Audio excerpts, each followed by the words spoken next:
A day in my life as a BCAED student. Eto nga na naman tayo.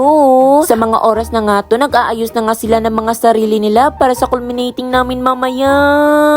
Pero hindi ko nga pala alam kung ano nga pala yung mararamdaman ko, kung ma-excite ba ako o kakabahan. Bigla ngang dumating si Pebby at may bitbit na Jollibees. Eto nga si Rika. At eto nga yung Jollibee, nakakatakam talaga. Hindi na ako nakapaghintay pa, kaya nauna na ako. Dito nga pala kami sa student center ngayon dahil dito gaganapin yung culminating program namin. At hindi ko nga talaga inaakala na makikita ko yung isang aswang.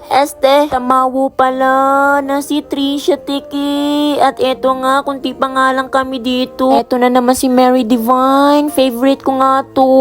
O diba, ang ganda niya talaga. Uy, eto na naman yung aswang, yung tamawo.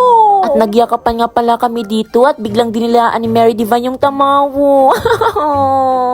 At eto na nga, habang tumatagal, parating na sila yung alagad ng Charat ni Mio. Madami na nga kami dito sa student center. Ito naman si Julina, Juliana, at ito naman si Jancy Hope. Wala nga akong magawa ngayon kundi pagmasdan yung mga kaklase ko. Iba nga, talagang pinaghandaan talaga nila ang laban na ito. Handang-handa sila. Hay, Darilon! Psst! O di ka mo! Huy! Eto nga naman pala si Amal Muhammad, ang diyosa ng 1B. O diba, talagang napakaganda. At bigla ko nga nakita yung kapwa tamawo ni Trisha. No need na nga i-mention kung sino nga tong tamawo na ito. At eto nga naman yung isa, nagbabalik na naman ulit sa vlog ko. Paulit-ulit ka na lang, te. Oh, wow! Bigla ko nga rin pala nakita si Goodness Gracious. Wow! At syempre, hindi magpapahuli si Violet na parang naghahamon ng away sa buhay. At eto nga yung makeup artist namin na si Eliza. At eto naman si Jorlyn, naglalaro ng ganda-gandahan. At syempre, magpapatalo ba naman ako? Of course, unfair naman. Bago nga magsimula yung program namin ay nagpicture taking nga muna kami habang fresh pa yung mga face namin. 1A nga muna bago itong 1B na para bang sasakupin nila ang buong daigdig. Nakakatakot. Yung mga ibang kaklase ko, nagpapirma na pala sila ng mga clearance nila. At yung akin, nakalimutan kong dalhin. Kaya naman agad akong tumakbo papunta sa BH namin. Hindi ko nga alam kung ano yung mararamdaman ko. Kaya nga dali-dali kong kinuha yung clearance ko. At sa wakas, eto na nga. At bago ang lahat, bumili nga pala ako ng sito para antay-uhaw. Ay, at dito na nga pala ako ulit sa student center, nakabalik na ako. At uhaw na nga yung person. Si Eliza, ganda pa rin.